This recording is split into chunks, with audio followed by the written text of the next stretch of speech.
Greetings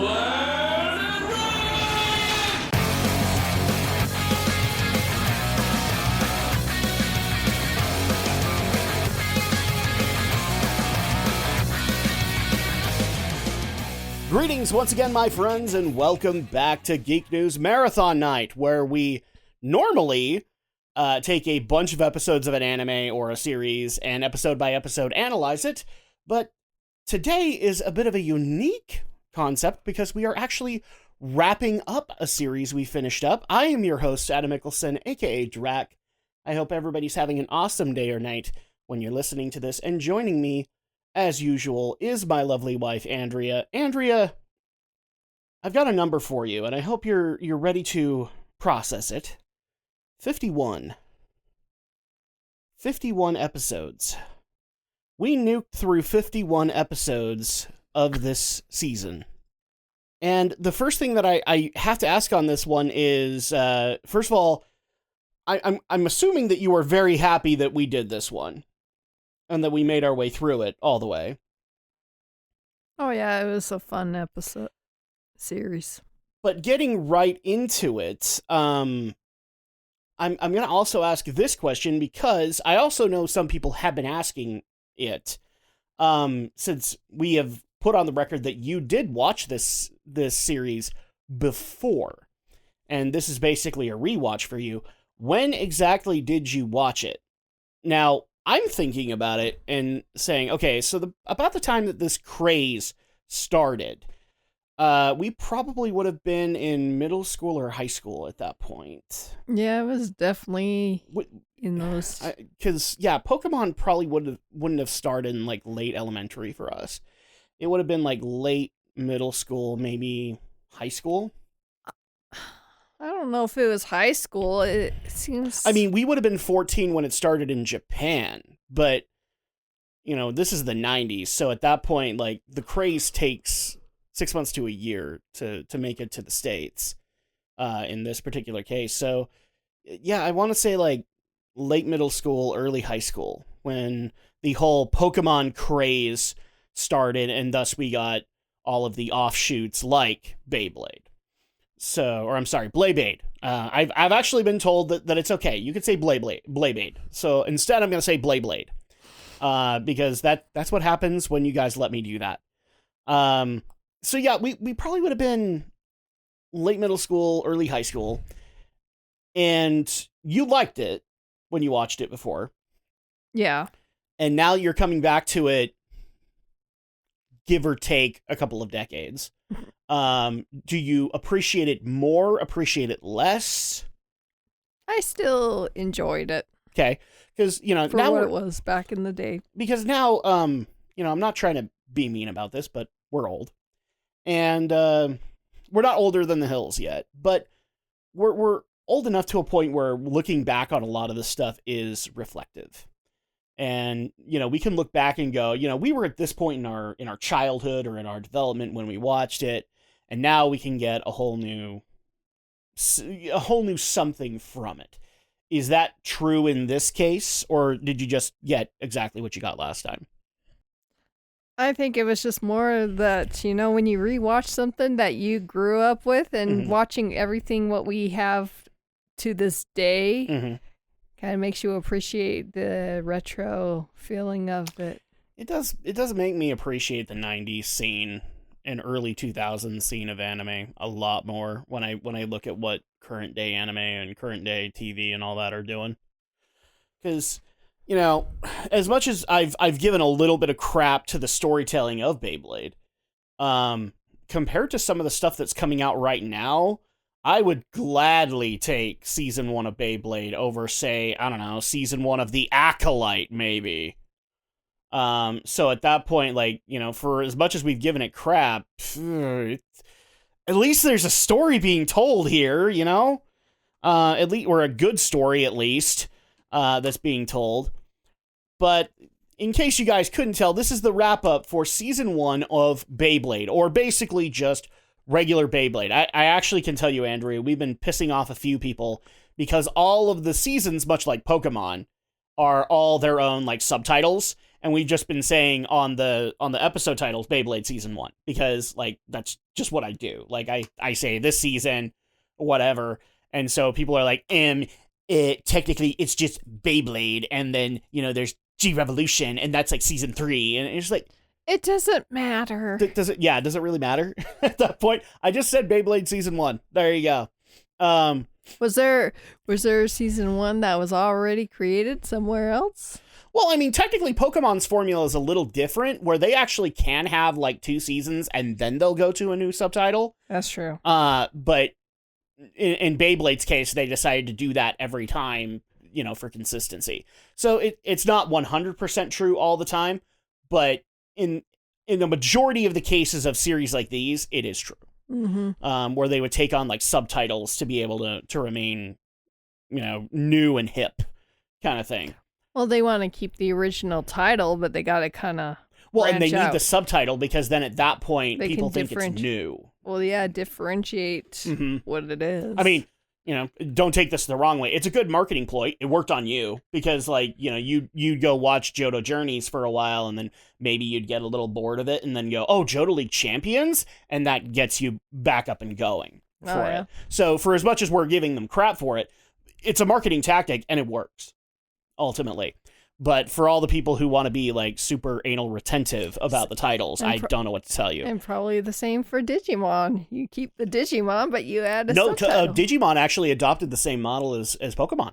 Oh, yeah. Because like, if you take the number of episodes that like Digimon Adventure season 1, it technically would have been 2 seasons. True. Ultimately.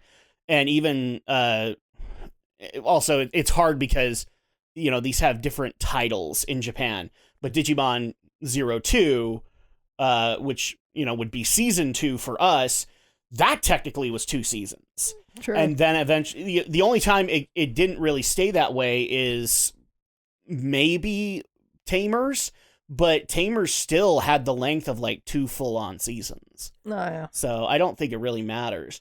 And plus, the other thing, too, is that in Japan, like, these would be their own series unto themselves. This is why it works really well with Beyblade. Is that, yes, the first couple of seasons may focus on Tyson and crew, but eventually, once you get to a new season, you can put somebody else in the pilot seat, right? Something that Pokemon has been trying to do for many, many, many years, and now they can officially do it. They don't have to just rely on Ash Ketchum anymore.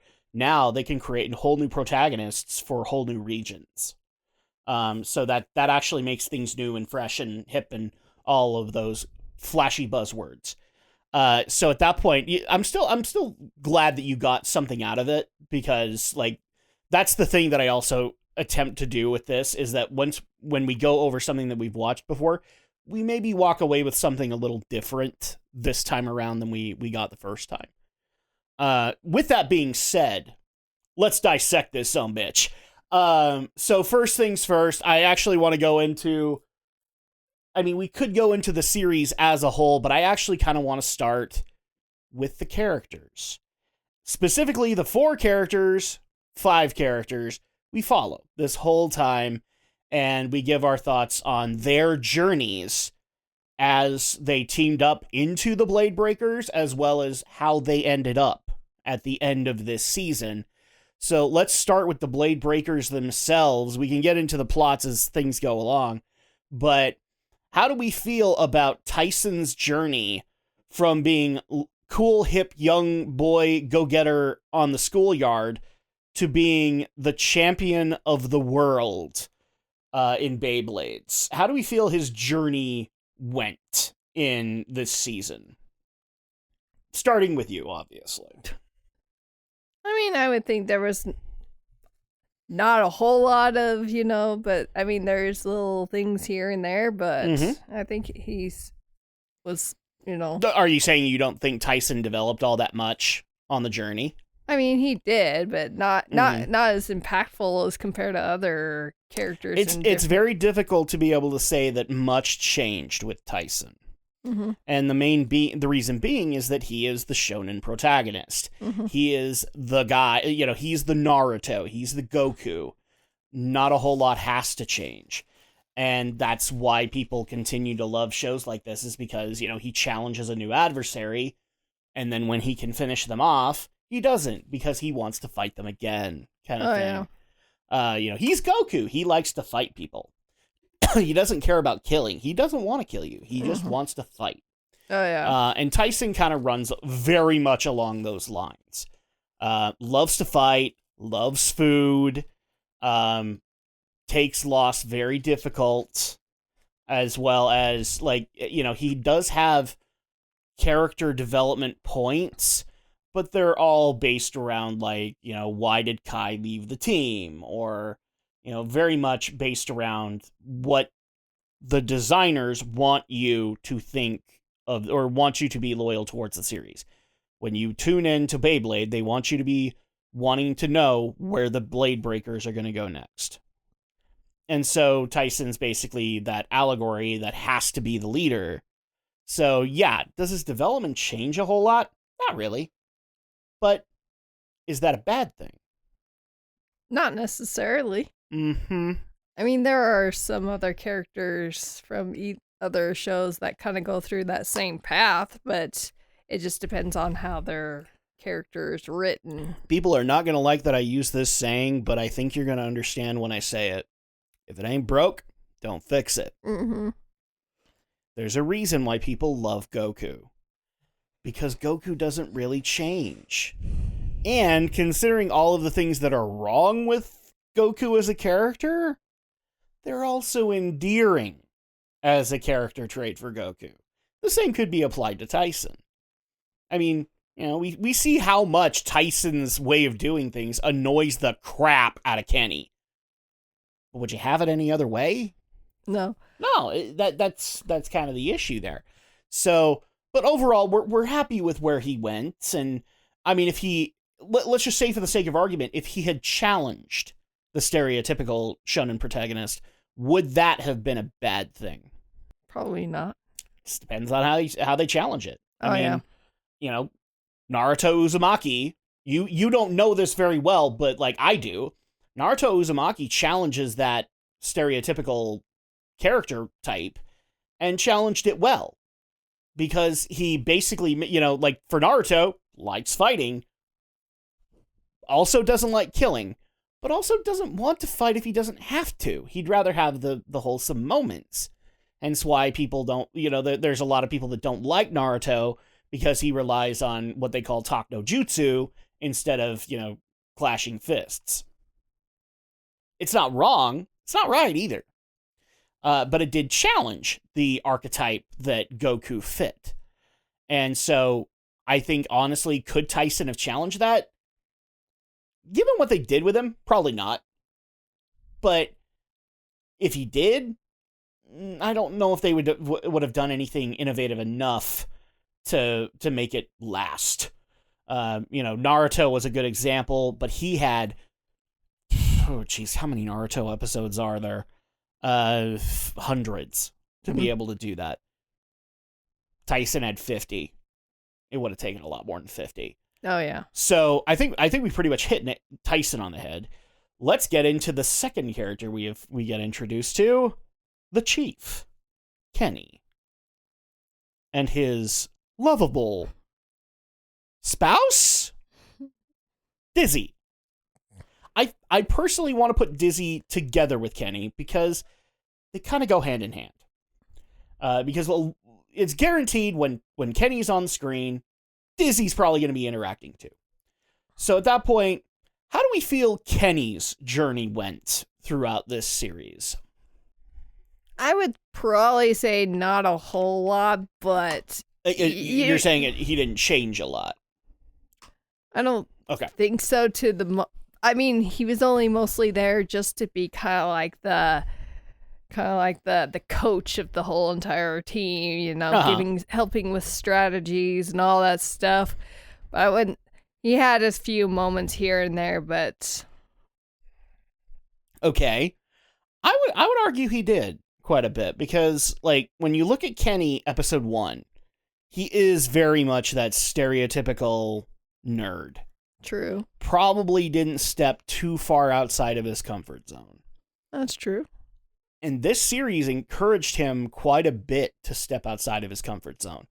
He had to leave home. He had to leave his neighborhood. He had to leave the country in order to be part of the Blade Breakers. But they also tried to give him something to latch onto because he basically gained a second family through the Blade Breakers. And Mr. Dickinson and Tyson's dad to an extent. So at that point, I would say like he maybe had to step out of his shell a little bit in order to do this. And also, he had to get used to using a lot of things that maybe he wasn't too savvy about. You know, like Dizzy probably was only set up for like his own personal Beyblade workshop. And then he gets thrown into Max's dad's workshop. And then he gets thrown into what Mr. Dickinson gives him. And then he gets thrown into the BBA. And so he had to learn how to continuously upgrade their blades. And also things like being a coach. Because he kind of was. As for Dizzy, no, she really didn't change and she really didn't need to. It's just too bad you wouldn't have never known what Dizzy would have looked like outside of the... Oh, like what the Bit Beast would have looked like? Yeah. Well, I mean, this is going to sound really mean, but Peggy from Married with Children comes to mind because of how much she nags Kenny. True. So, I mean, you know, for all the people that want to get mad at me because Married with Children is great. No, it really wasn't. And so at that point, that's why I have no problem saying that she was very much like Peggy or Peg from Married with Children. But that's okay, because that's kind of the relationship that Kenny and her had. And the other Blade Breakers to an extent. There's nothing good or bad about it. My personal opinion on Kenny is that I do like the fact that they kind of stepped him out of his comfort zone.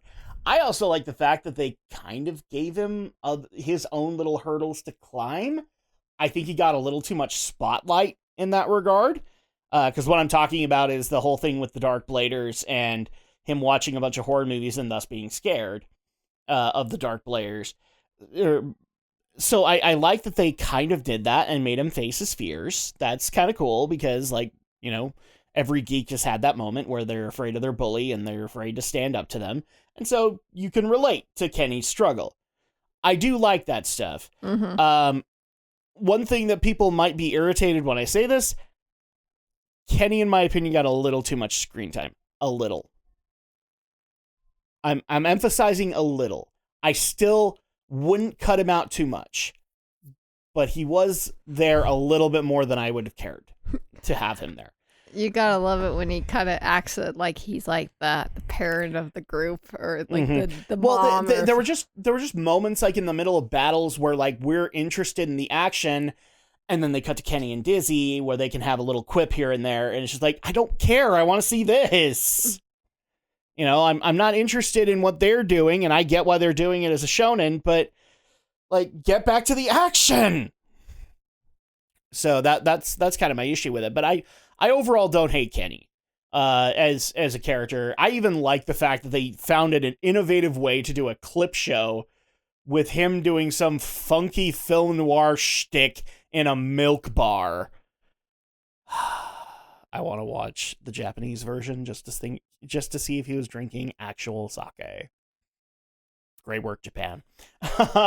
So have we hit the nail on the head with Kenny, or do you have anything else you want to add? No. All right, so we can go into the next one, Max. How do you feel Max's development went? I think it went pretty well. You know, I would say he was almost kind of up to par with Tyson to some extent. Okay. You want to elaborate a little bit on that? Or you think he was equal as Tyson in what ways? Well, because he had his, styles of how he usually would Beyblade, and, he always would go the defensive, whereas Tyson went the offensive. But they kind of try to work on becoming really great bladers and stuff like that. And so they both basically shared the same dream. They just went about it different ways. Yeah. Okay. Do you feel like he changed much as a character throughout the series?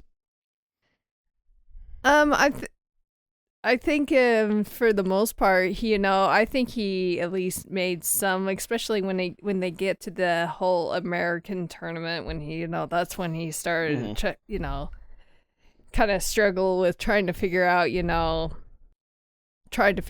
like how to prove that, he can, beat all odds with, different kinds of ways of Beyblading and stuff when just to kind of prove a point to his mom, but Okay. So, I mean, yeah, he did get to be the baby face of the US tournament, and that's totally fine. Do we think he learned any lasting lessons from that moving forward into the Europe and the Russian tournaments? I think he just tried to learn, how to. He learned not to use a weight machine ever again. Or how to use a weight machine right. He wasn't using it right. He would have hurt himself. That, and actually somebody pointed out the pin was like really far down the, you know how those weight machines work, right? So there's like a pin that makes it so you can only lift so many of the bars. The pin was actually really far down. He would have killed himself if he tried. If he could have lifted it, he would have killed himself. So, yeah, he learned the proper way to be able to use weight machines. And I guess that's a lasting life lesson, friends. I guess, and there were probably other times when he probably was, when he would take his turn doing, like, I guess sometimes he would kind of think things through before, instead of, how Tyson would usually just kind of act impulsively to try and win something. And, sometimes Max would kind of point out, there's a flaw in whatever is, Yeah. So if I'm just curious about this, if you could define Max's character with one word, what would that word be? I just want to see if we're thinking the same thing.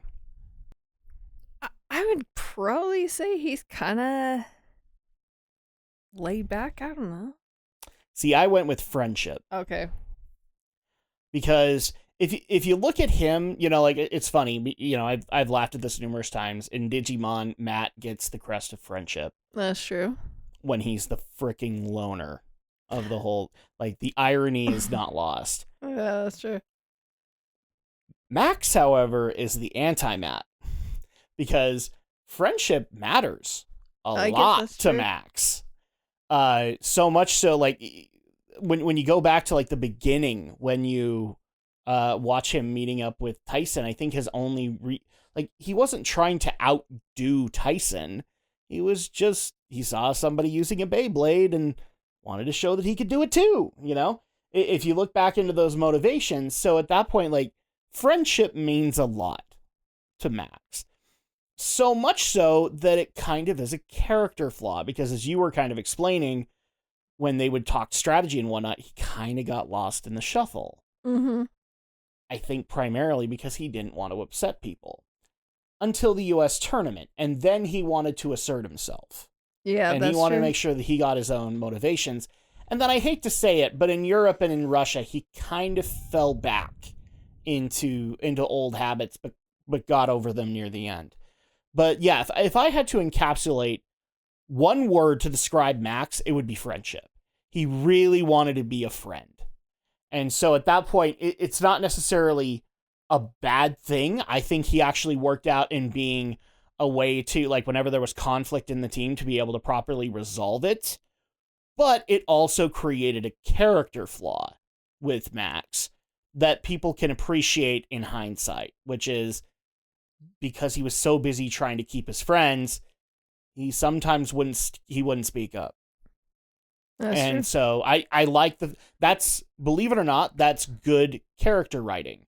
If you can actually basically take a trait that kind of describes a character and also swing it around and make it a problem for them that they have to overcome, that works.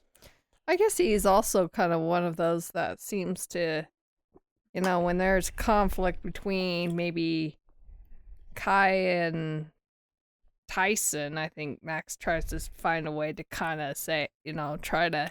Well, he tries to point out that, like, in a lot of those conflicts, that both people are right. Like, yeah, like he wants to try and find a way to say, you know, like find equal ground. Because, like, you know, remember how many times Tyson and Kenny fought? Yeah, and yeah. then Max would try to find where they're both right.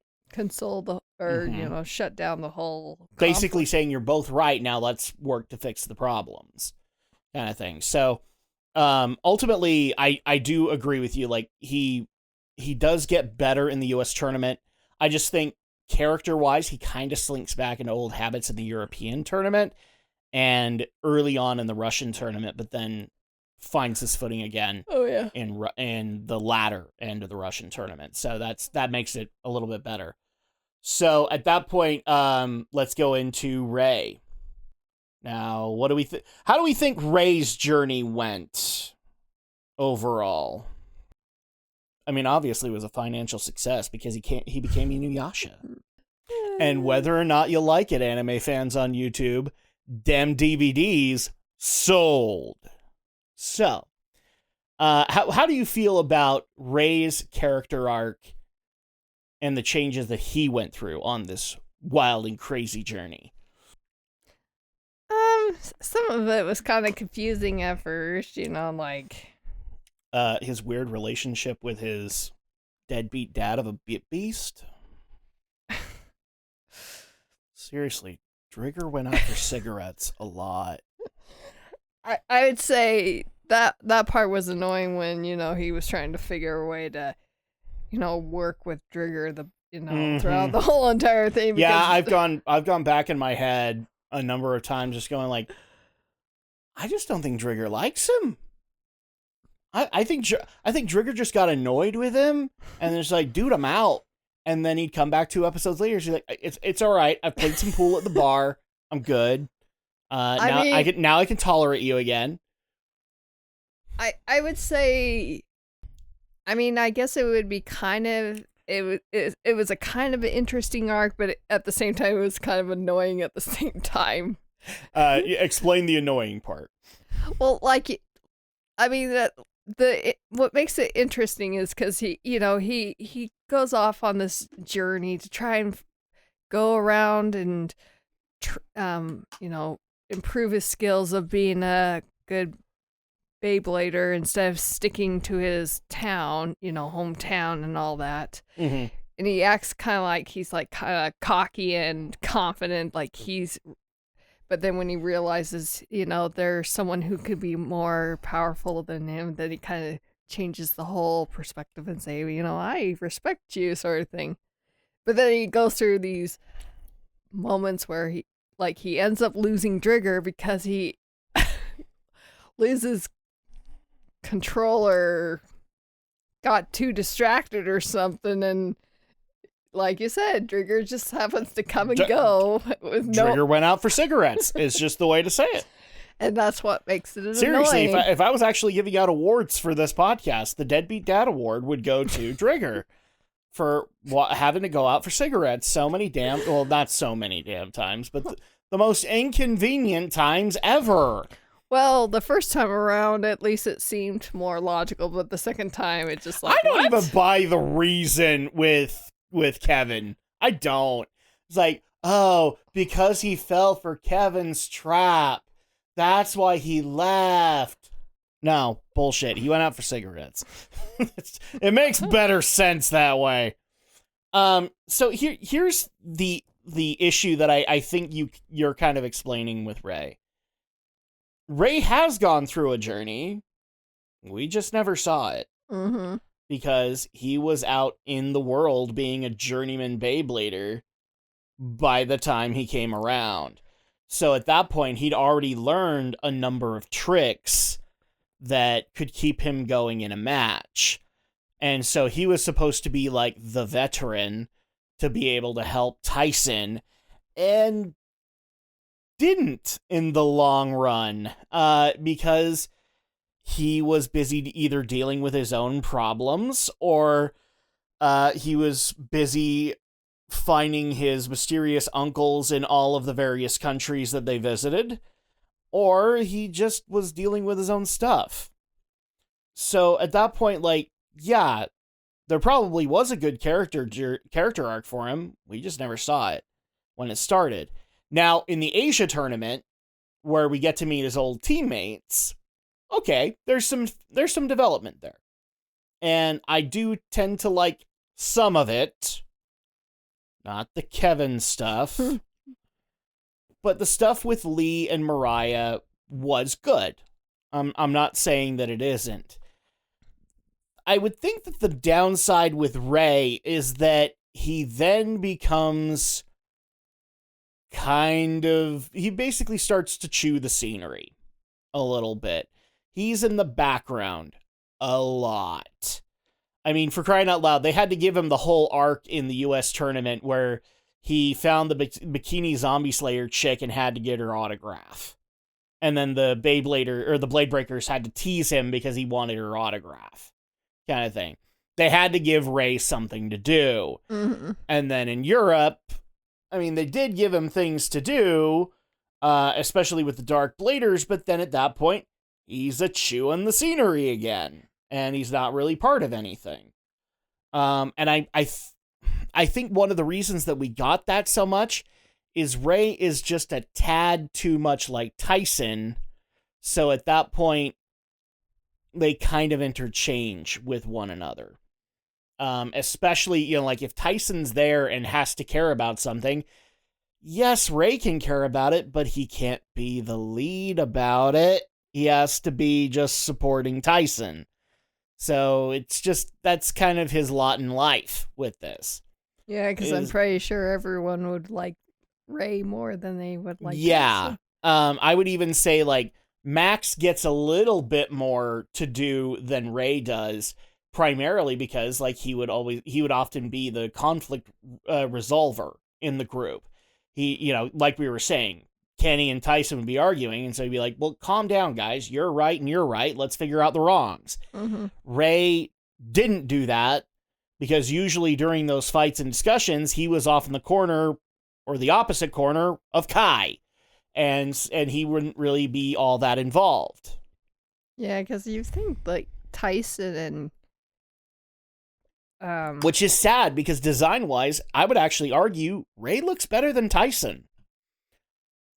And so it feels like he should stand out more. But he doesn't.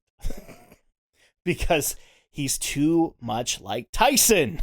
So that's kind of the downside of it. Yeah, it seems like Tyson and Max seem like they're like kind of like brother, kind of more like brothers in a way. And so they would do everything probably more together. The best way I know how to describe this to people is if you've watched Yu-Gi-Oh! Tyson's obviously Yugi. Kenny is... Joey? No. Max is Joey. Oh, okay. Kenny would be... I'll get back to Kenny. What's the other guy? Kenny's the dark magician girl. There you go. Max is Joey, but Ray is Tristan. Yeah. And not too many people... No, the way you said it was perfect. Not too many people care about Tristan. So, there you go.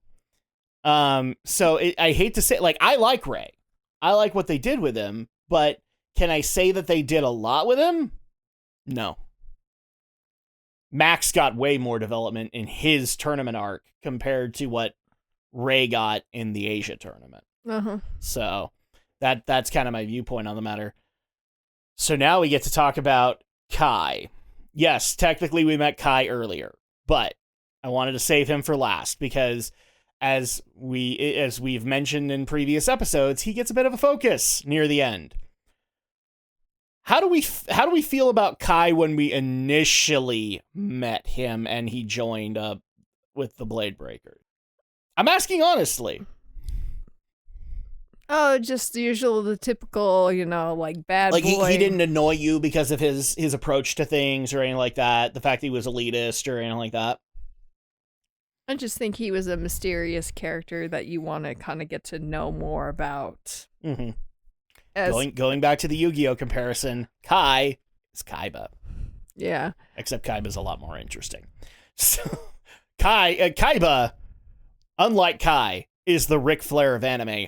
Fight me, bro. I'll go anytime, anywhere. Kai is the rival.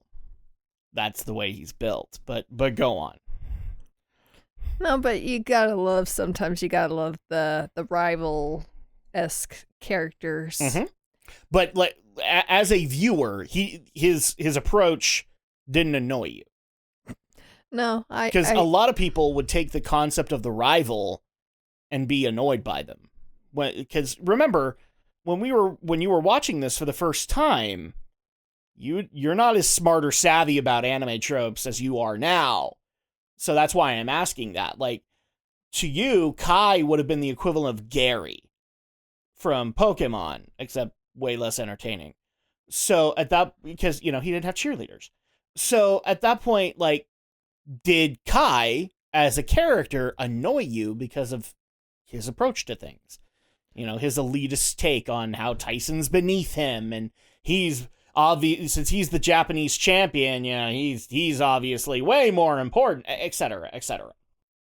I think growing up, I actually did like Kai, even if he was a jerk about a lot of things. Oh, you were like me then, where I liked a lot of the rival characters as opposed to everybody else. No, I just I kind of liked the dynamic with him. You ready for me to piss off Digimon fans right now? Are you ready? Fuck Tyson. Or, sorry. Fuck Ty. Matt forever, bitches. But anyway, go on. Sorry. No, but I liked the dynamic between him and his teammates and stuff like that throughout the whole. So not just Tyson. You liked his interactions with Kenny. You liked his interactions with Max and Ray and all that. Yeah. Okay. Is there anything in particular you didn't like about Kai or Kai's journey because it's safe to say Kai went through a journey here. Is there anything you didn't like about what they did with him? I don't think there was very much I disliked. Mm-hmm. Sure, it was kind of heart-wrenching when he did the whole betrayal, but it was kind of one of those necessary things that kind of made it more interesting. But It's just, I didn't think there was too much I disliked about him. Okay. I'm just curious, what are the little things that you didn't like about him? It was because he wore really tight shirts, wasn't it? No. Or maybe no. Here's what it was: because he wore baggy pants when he had really tight shirts on. He really should have had tight pants on, huh? I mean, the only thing about the whole, it's just, I just wish he had more involvement in in the competitions, or be more. The fact that he would opt out of a lot of this. Yeah, like anything. It just seems like he would just peace out, I'm gone. You know what? I could get that, because if Kai's the character you're invested in, and then he shafts you, it's like, yeah, that sucks. Because, I mean, it's always fun when you get to watch him, he be there, and then eventually he steps in. But there are other times it's like, oh man, why is he go walking off doing who knows what? And then why does he have to go fighting in the street?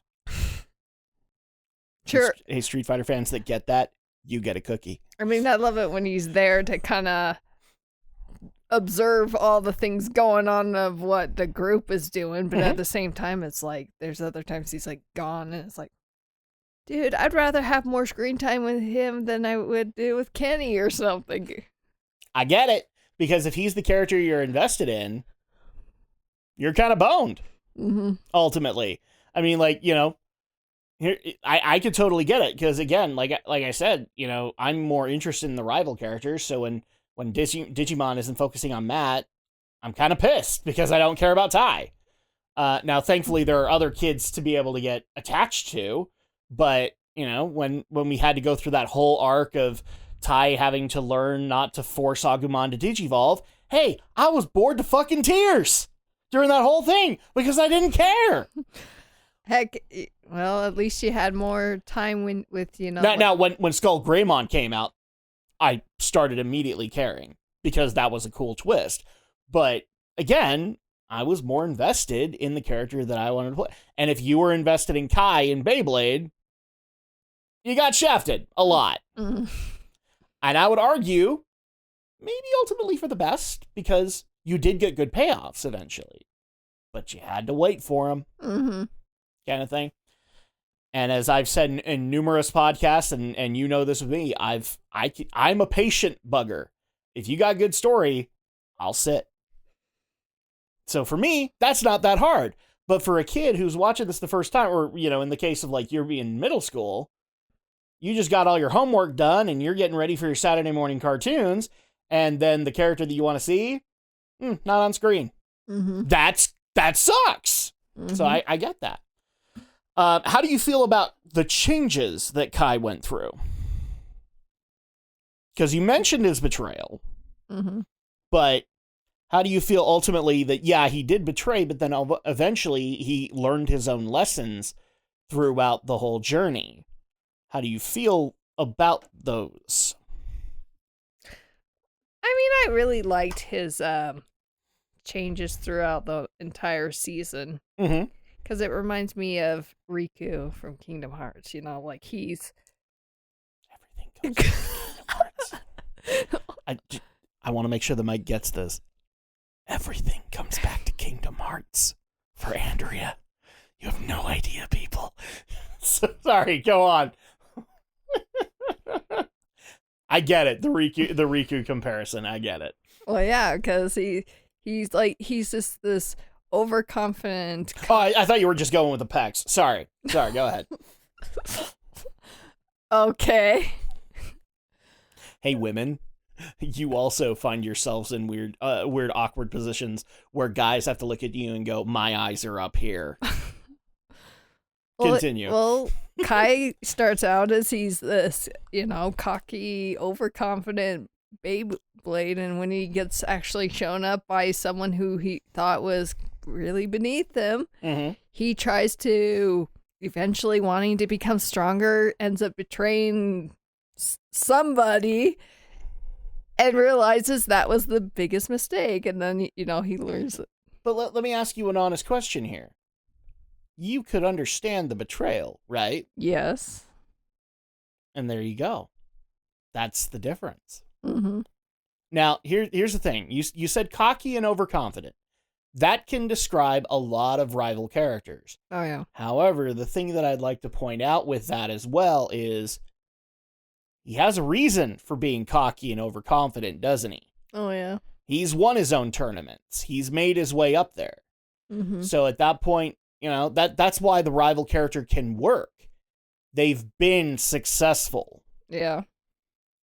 So at that, they are a rival to your character, or to your main character. And so in this case with Kai, yeah, it worked. He was the former Japanese champion. So it gave Tyson a mountain to climb in the first bit. And then it also set a bar for Tyson to be able to continue to be better than as they went along. But I totally get it. But like when you mention that stuff and you say that you're annoyed by it, to me, it's just he's the rival. And that's probably how you look at it now too, is like he's the rival character. He's supposed to be these things. Yep. Kind of thing. But, I'm not discounting the fact that when you were watching this the first time, yeah, you were probably freaking pissed and wanting to throw something at a wall because you were invested and you want, it's just like, it's like that arc in Power Rangers where Tommy loses his powers, except everybody loved Tommy and nobody wanted to see Tommy go. And so, when you look back at the numbers dropped dramatically during that whole arc. Enough so, they had to bring Tommy back. They had to find a way to bring Tommy back because the numbers went back up in response to that. So that's kind of the same thing. It's like nobody watched it because everybody was invested in Tommy. If Kai wasn't there, you weren't invested. Mm-hmm. And you probably were just like, okay, well, I'm going to watch the rest of this episode, but I'm not caring because Kai's not here. Because psychologically, you probably did that. I like Kai's journey. Because, like I've said, I tend to like rival characters. I tend to think rival characters are cooler because initially they have a little bit more story development than whatever protagonist is in the series. And that's nothing against the writers or anything like that. That's usually just how it goes.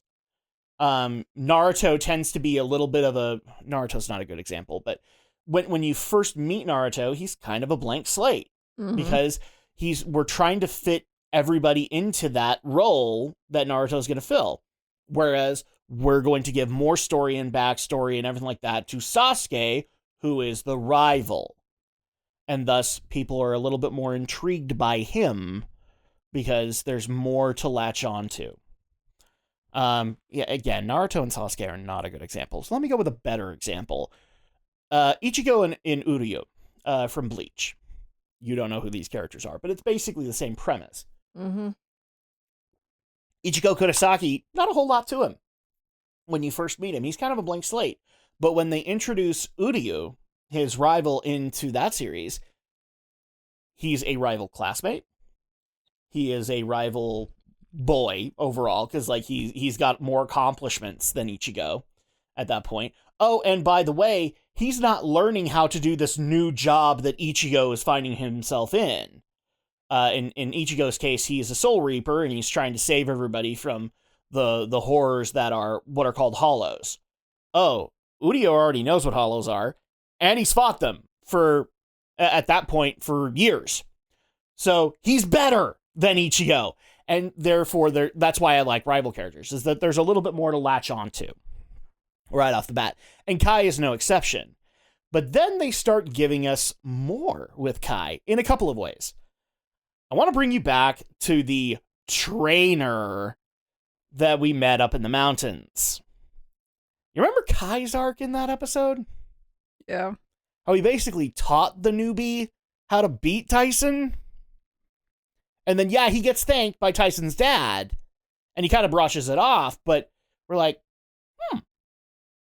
Kai's learning the heart of the cards, kind of thing. And so that they did these little things to give him development and to kind of move him in the direction that the series needed him to go. And then they threw us Black Dronzer. I just love it, though, sometimes. I still think it would have been cool if he had ended up being the final villain. I think that would have been cool overall, because it would have still made sense. But then you gave us an even more intriguing arc, because he went through a redemption arc after that. And we had to pay for the mistakes that Kai made. And then we had Kai learn an essential lesson in this series, didn't we? It's okay to lose. Losing's not a bad thing. Which, like, we all want to win at the end of the day, right? But maybe as an adult, and we're parents now, we see the value of losing because it's a learning opportunity. And so we maybe appreciate it more now than we probably did then. But I like that because it's subtle ways of being able to teach in a kid's show that sometimes things aren't going to go your way. And it's okay because you can bounce back. So overall, I actually think I ended up liking Kai a little bit more than I started, because as a rival character, I actually wasn't all that invested in Kai. I was a little bit more invested in Tyson just because of what they were trying to do with him, given he wasn't already having like a tremendous amount of talent. He just really loved to Beyblade. So I tend to like the hard work kind of protagonist. And that's how Tyson kind of started. So we've gone over the arcs and everything like that. With everything that we know, who is your favorite Blade Breaker? Your favorite Blade Breaker, followed by your second, Andrea. Who were you the most interested in seeing anything for, followed by like who was the second most? I would go with Kai as my first. Okay. Followed by Tyson. So, all right. That's an interesting way to go about things. I would say that Kai ultimately ended up being my favorite.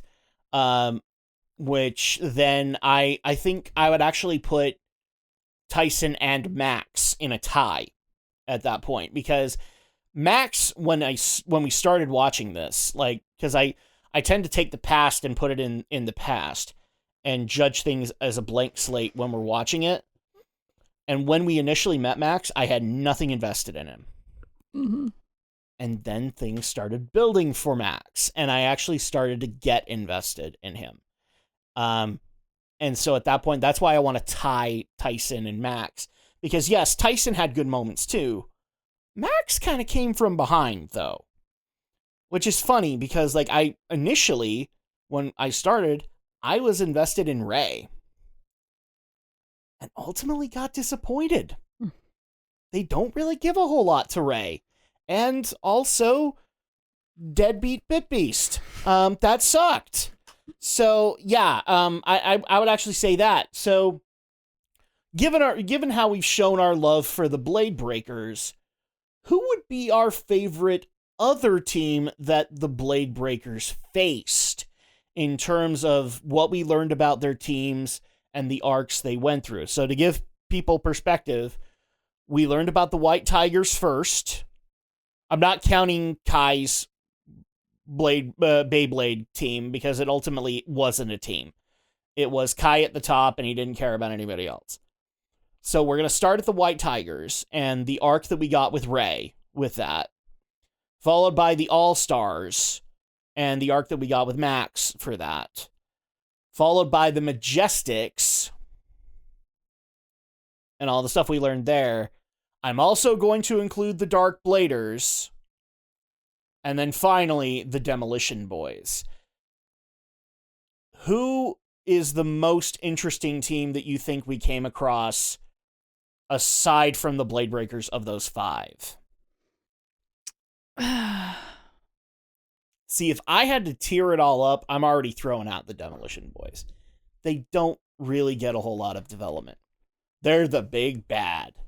That's pretty much what the Demolition Boys are. But sorry, I digress. Like I'll tier them properly when I get there. But who would be that team that you would consider to be a favorite along with the Blade Breakers?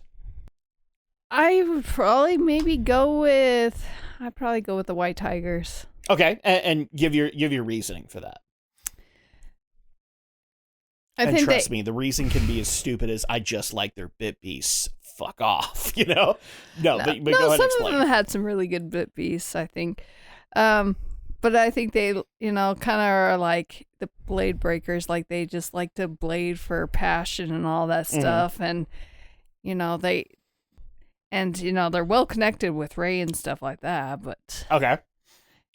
And I know they were kind of very bitter about when Ray's leaving and all that stuff. Did you like their overall story coming from a small town and being like the Asian champions and stuff like that? Okay. And then they had this bitter fallout with Ray, and they eventually rekindled and became friends again and stuff like that.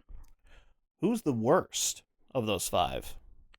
The ones that just outright bored you? I'd say probably the Dark Bladers. Only because it's hard not to make that argument, isn't it? They were kind of obnoxious. Yeah, no, I get it.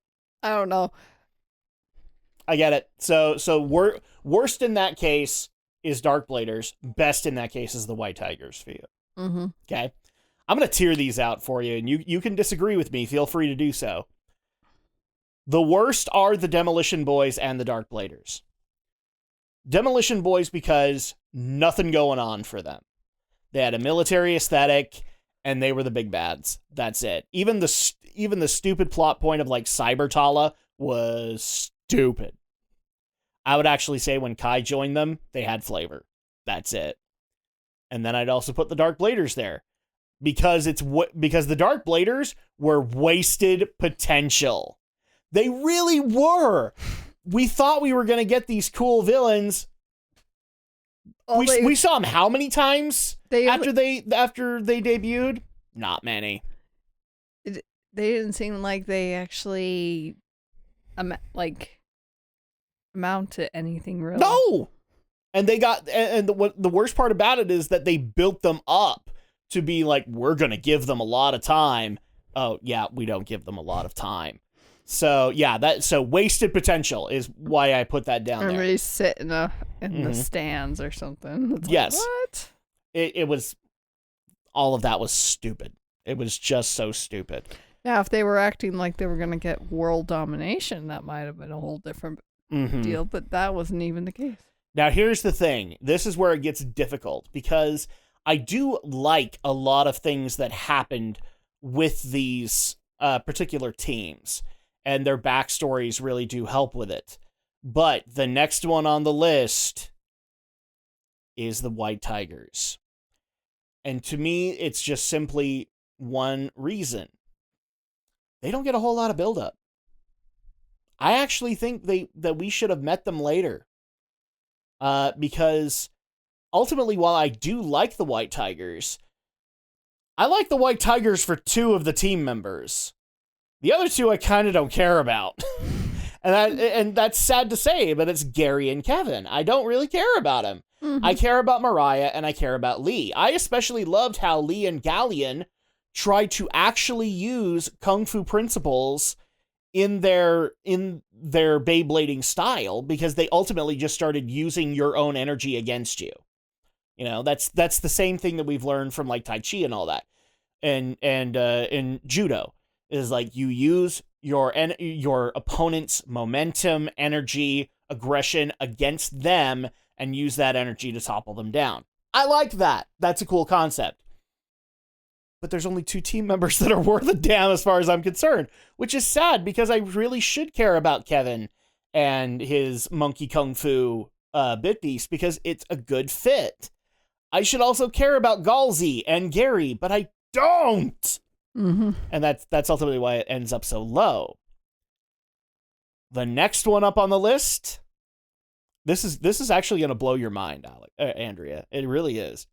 Next up on the list is the Majestics.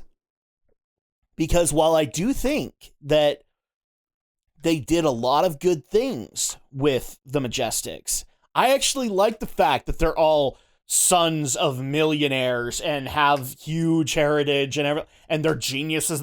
I like that. That's anime levels of stupid that I can get behind. All right. I love that concept. It also definitely helps that one of them is played by fucking Mona Marshall. All right. Anytime Izzy's on the screen, I love that voice, which is why I love, I have to think why I like Kyle's mom, because Kyle's mom is played by Mona Marshall. So I always love hearing her go, what? Because it's great. So I like the Majestics, but the things they did bad with the Majestics are really bad. I've already gone into this. I do not like how Tyson versus Robert round 2 went. Because it was like, okay, we haven't found out a way to be able to get Robert to respect Tyson, so we're just going to make one weird accident happen out of nowhere, and immediately he's like, I'm indebted to you. I can never hate you. I hate that when they do it. It's kicking out a lot of character development. So I have a problem with that. And so that's why I'm saying, like, the Majestics I overall like.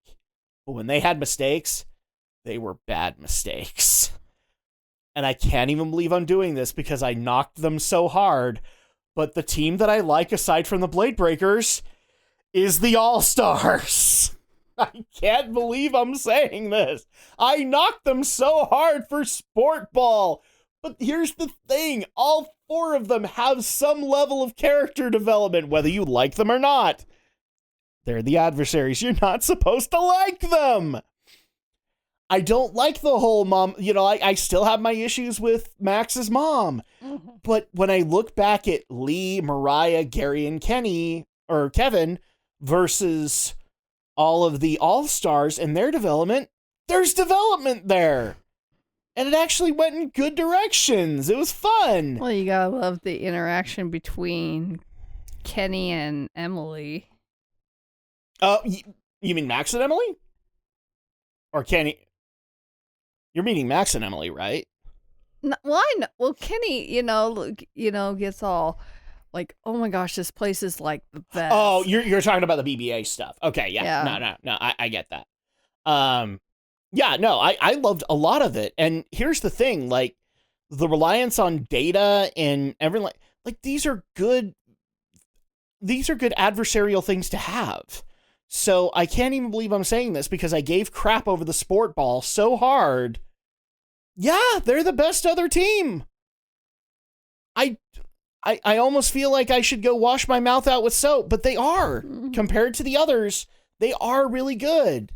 So I ended up liking the All-Stars a lot more than the rest. If I had my way, I would literally take pieces of each team and I'd just put them all together into a team, and I'd probably get my ideal one. But overall, yeah, I got to give it to the All-Stars. Mm-hmm. So at that point, who do we think made the best adversaries, the best enemies overall? Who gets the best villain award here? Kai. No, I'm not kidding. Kai was the best villain of the whole thing. I don't like how it ultimately ended up, but I do like the redemption arc. But Kai was a really good villain. Sorry. Maybe Robert's up there. He was kind of villainish, but I got to give the best villain award probably to Kai with Black Dronzer. I would have loved to seen that arc play out. I really would have. Who would you give the best villain award to? As far as team, or it could be team, it could be individual. Let me give you a premise here. All right, the White Tigers. The reason that they're adversarial.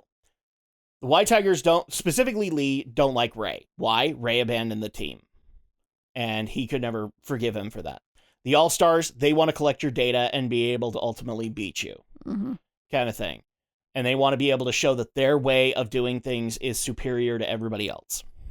The Majestics is literally, we are the best, nobody can beat us, and also we have complete control over our bit beasts, and thus we are the frickin' bomb.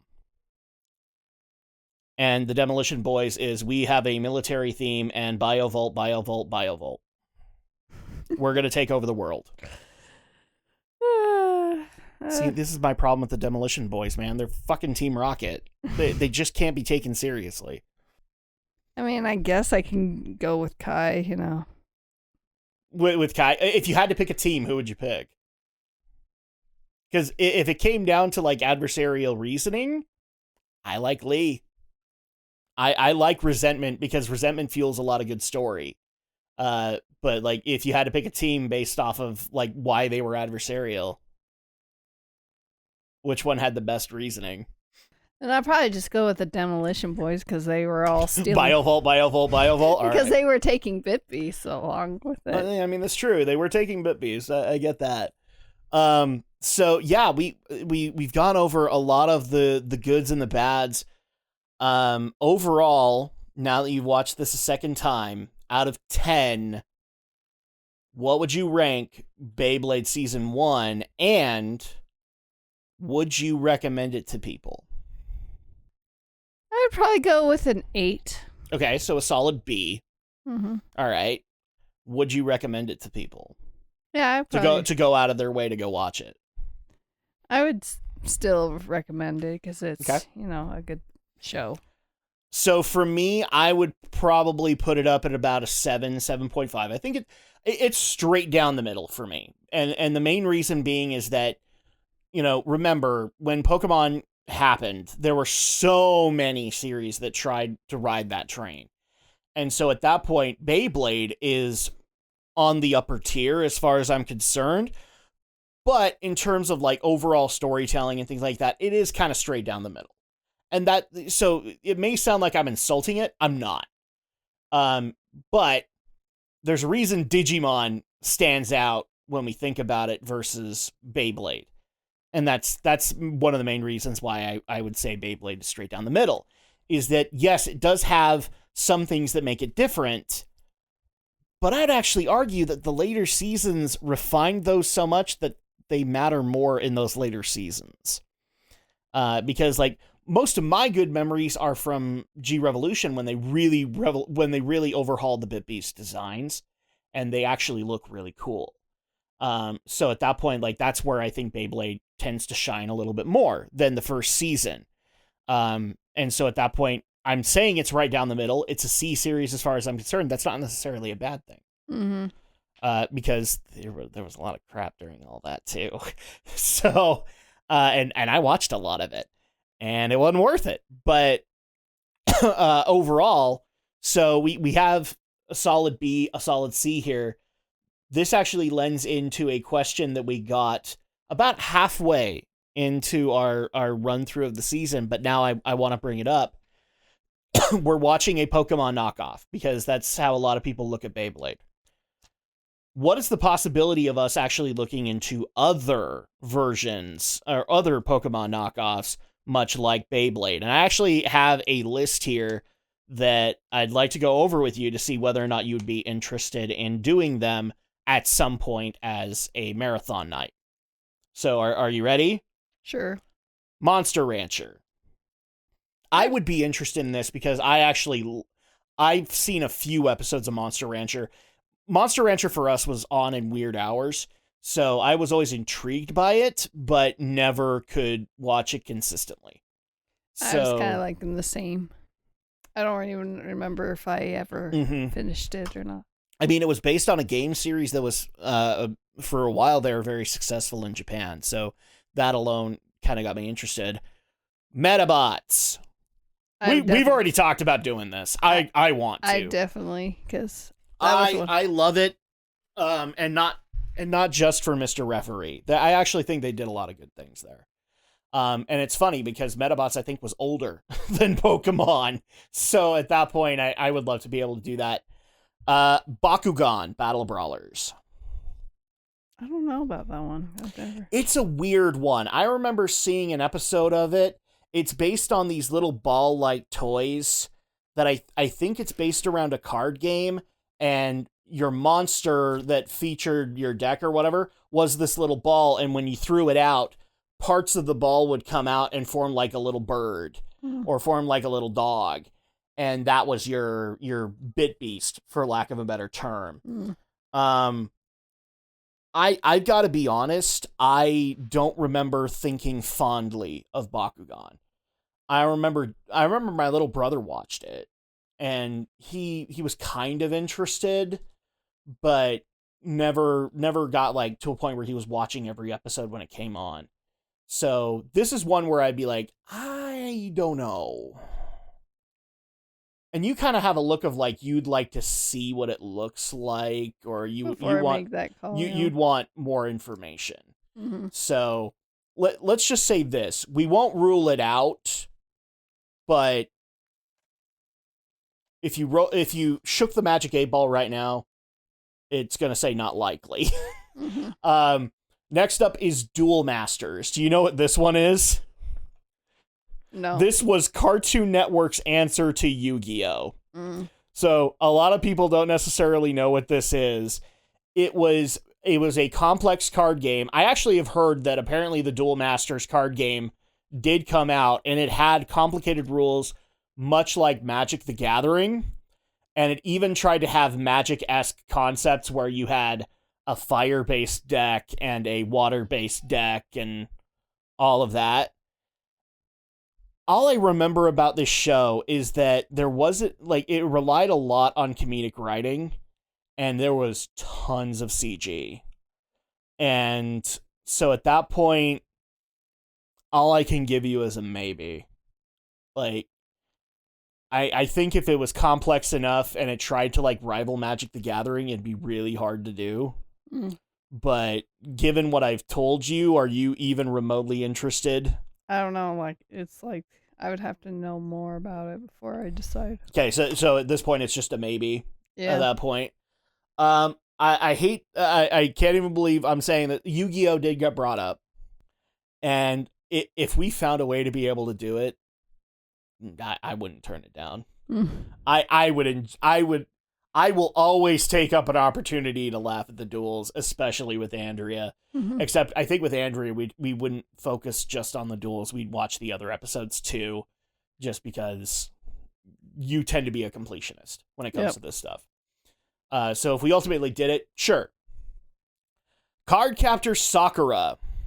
Yes, this technically counts as one of those, because remember, when we got Cardcaptors, it was around that time. Oh, yeah. So, to some people, it counts, even though I think technically Sakura came out earlier. So, would we do Cardcaptor Sakura? I probably would, if we did. Here's the weird deal. I have no problem doing it, but if we could get our hands on that old Kids WB dub in some way or form, man, I would really want to do that. Because I remember there were points in that dub where it had some kind of silly storytelling. And what's funny is you just recently watched all of Cardcaptor Sakura subtitled. Or no, not subtitled. It was dubbed, but it was done by Funimation, I think. Something like that. Something like that. So I'd have no problem doing that. But if we could get our hands on that old-ass dub... Maybe on that one site that you found. Maybe. I would totally want to do that with you.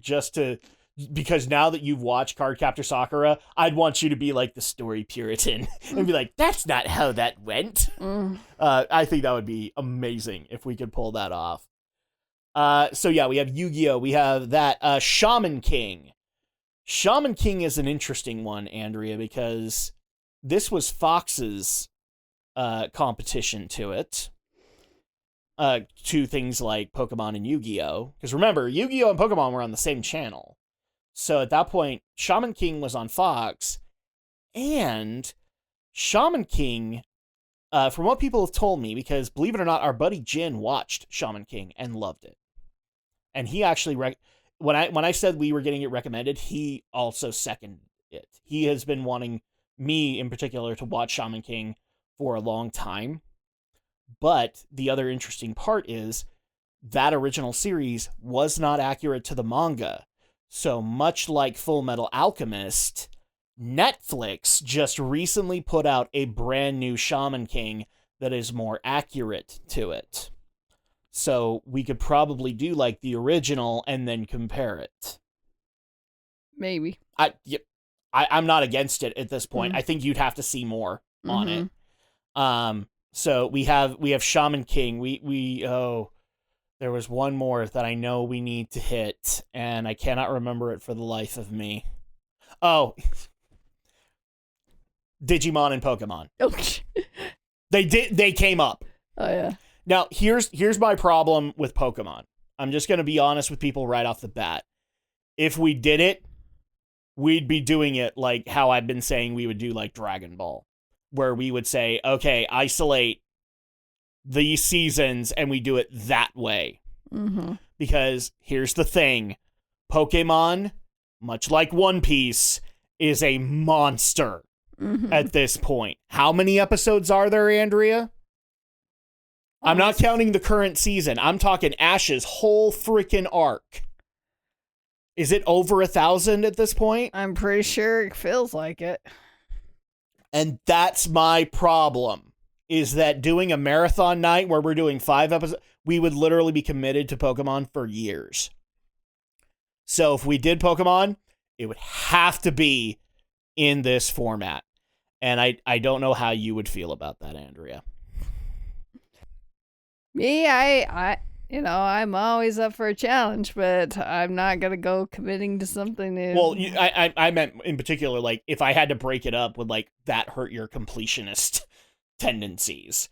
I don't think it would, but you would definitely want to get pushing back to Pokemon a lot just to get it going. So... Oh, yeah. That's kind of the issue. Even if you did, like... one season or something and move to something different, then come back to another season, Right. So that's where it's a little bit of an issue, because we would definitely have to break it up. Not unless if you did the movies. And even with the movies, I'd have preservations on doing them.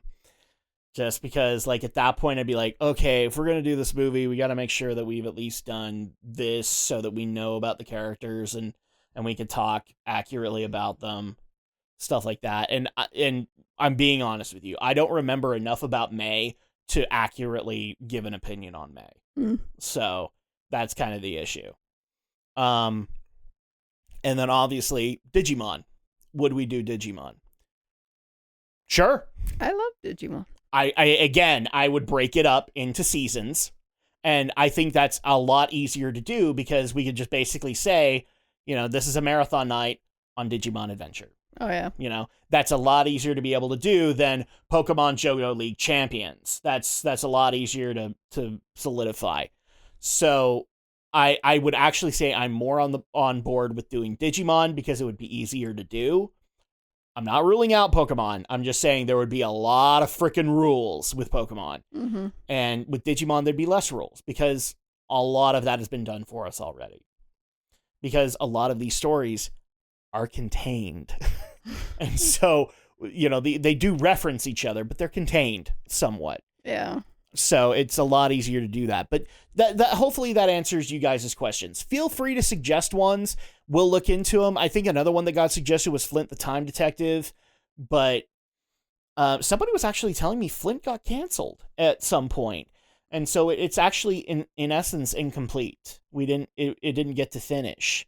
So that, to me, that's a big turnoff because I like seeing stories conclude. And being able to see story arcs kind of wrap themselves up. I'm not saying we wouldn't do it, but it is a turnoff for me.